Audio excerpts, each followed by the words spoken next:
चॅनलवरती आपल्या सर्वांचं स्वागत। आपण पाहत आहात बिग टीव्ही मराठी। मी तृप्ती कदम। पाहूया आजच्या ठळक घडामोडी। माडग्याळ तालुका निर्मितीसाठी प्राणांतिक उपोषणकर्त्यांची प्रकृती खालावली। माडग्याळ तालुका जत जिल्हा सांगली येथे माडग्याळ स्वतंत्र तालुका व्हावा या मागणीसाठी गेल्या 6 दिवसांपासून चक्री उपोषण सुरू असून गेल्या 2 दिवसांपासून आंदोलनकर्त्यांनी प्राणांतिक उपोषणास सुरुवात केली आहे। प्रशासनाकडून अद्याप ठोस दखल न घेतल्याने आंदोलन अधिक तीव्र झाले असून उपोषणकर्त्यांची प्रकृती खालावत चालली आहे।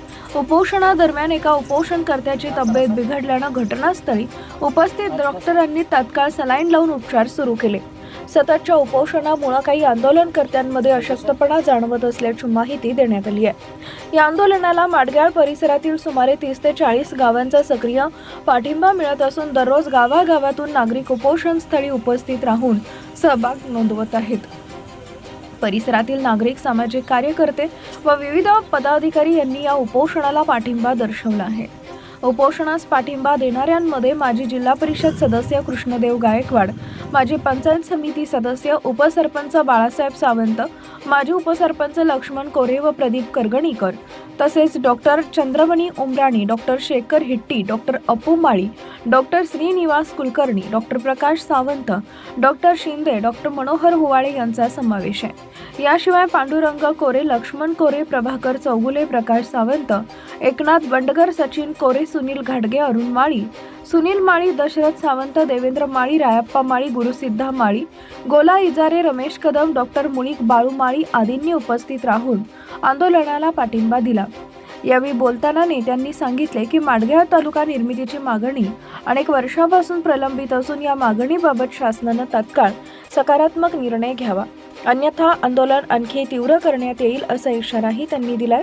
प्रशासनाने उपोषणकर्त्यांच्या प्रकृतीची दखल घेऊन त्वरित चर्चा करून मार्ग काढावा अशी मागणी यावेळी करण्यात आली। तालुक्याचं विभाजन करून माडगाळ तालुका करावा यासाठीची मागणी फार दिवसापासूनची आहे।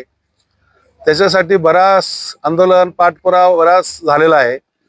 आज सुद्धा गेली 17 तारखेपासून आज 8-9 दिवस झाले आमचे हे 6 कार्यकर्ते अमरण उपोषणाला बसलेले आहेत। तरी सुद्धा शासनानं किंवा लोकप्रतिनिधीनं कुठलीही कसल्याही पद्धतीची दखल घेतलेली नाही, ही खेदाची बाब आहे। आणि बाब ही असताना सुद्धा शासन जर झोपीचं सोंग घेत असेल तर त्याची झोप उडवायचं काम ह्या जनतेला करावं लागेल, ही मला चांगलं कळतंय। परंतु मी अजूनही सामंजस्यानं जनतेला समजावून सांगत आहे आणि याचा उद्रेक होऊ देऊ नये। लोकप्रतिनिधीने आणि सामान्य प्रशासनानं याचा उद्रेक होऊ देऊ नये एवढीच आम्ही त्यांना कळकळीची विनंती करून, जर तुम्ही अजूनही तेच गेंड्याची काठी जर ठेवणार असाल तर आम्हाला उद्या काय करायचं तो निर्णय आम्ही 2 नंतर घेतल्याशिवाय राहणार नाही। निकसून आणि खडसून मी सांगायचा प्रयत्न करतोय। हे जनतेच्या सगळ्याच्या मार्फत मी तुम्हाला बोलतोय। एवढंच या ठिकाणी बोलून मी माझं भाषण थांबवतो। जय हिंद, जय महाराष्ट्र। म्हणजे माडगाव तालुक्यात जिल्हा सांगली येथे सलग आता 9वा दिवस उपोषणच आहे। अगोदर 6 दिवस चक्री उपोषण केलं, नंतर आता अमर उपोषणचा 3रा दिवस आहे। हे बसलेले 6 जण माडगाव गावचे सुपुत्र आहेत।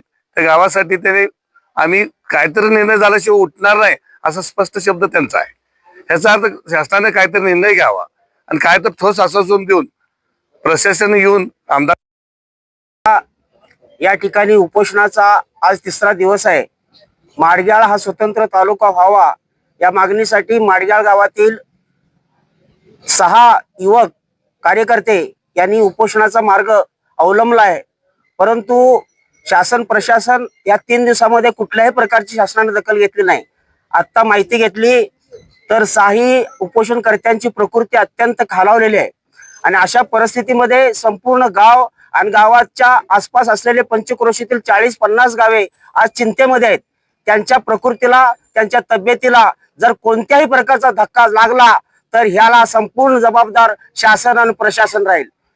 या तालुक्याचे आमदार माननीय गोपीचंद पडळकर साहेब यांना विनंती करतो, या राज्याचे मुख्यमंत्री माननीय देवेंद्रजी फडणवीस साहेब यांना विनंती करतो, माननीय तहसीलदार, माननीय जिल्हाधिकारी, महसूल आयुक्त या सर्वांना विनंती करतो, या आंदोलनाची जर आपण ह्या येणाऱ्या 5 ते 6 तासामध्ये जर दखल घेतली नाही आणि त्या उपोषणकर्त्यांच्या जीविताला कोणत्याही प्रकारचा बाधा झाली तर ह्याला संपूर्ण शासन प्रशासन जबाबदार राहील आणि त्यानंतर हा जनसागराचा जो उद्रेक आहे तो इतक्या मोठ्या प्रमाणामध्ये उसळून उठेल की तुम्हाला जगणं मुश्किल होईल. एवढीच या ठिकाणी मी आवाहन करतो. माडगाव तालुका माडगाव तालुका माडगाळ तालुका जत जिल्हा सांगली येथे 5-6 दिवसापासून माडगाळ तालुका व्हावा यासाठी चक्री उपोषण 4 दिवस केलेलं होतं.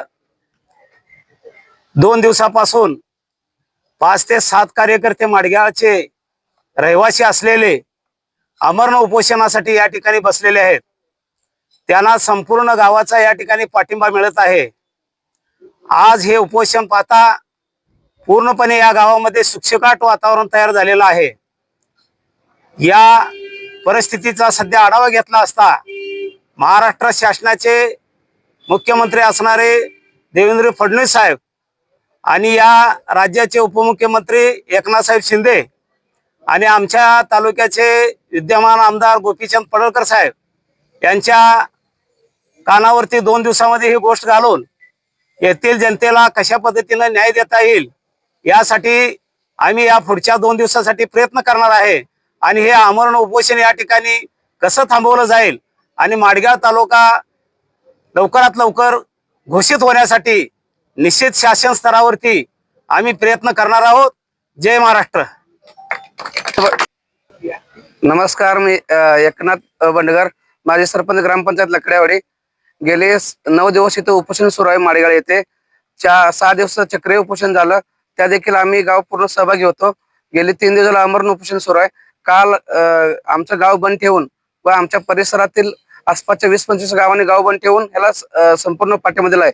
हे जर अमरण उपोषण सुरू आहे, उपोषणकर्त्यांची प्रकृती खालावत आहे, जर शासनानं 1-2 दिवसात त्याच्यावर गंभीर असा विचार करून आम्हाला काहीतरी ठोस असा निर्णय देऊन तालुका जाहीर करण्यासाठी एक भूमिका जाहीर करून उपोषण थांबावं. नाहीतर अन्यथा आज इथं माडगावचे नागरिक इथं उपोषणला बसलेत, त्यात आम्ही सहभागी आहे. असं उपोषण 10-20 गावात रोज चालू होईल आणि प्रशासनाची रोज अडचण वाढवून घेण्यापेक्षा आणि येणाऱ्या काळात रस्ता रोको माडगावला करायचं म्हणतात. आम्ही असं म्हणलं की आम्ही जत तालुक्याच्या ठिकाणी रस्ता रोको करू, लवकरात लवकर उपोषण संपवू, अन्यथा तीव्र होत जाईल याची नोंद घ्यावी सरकारने.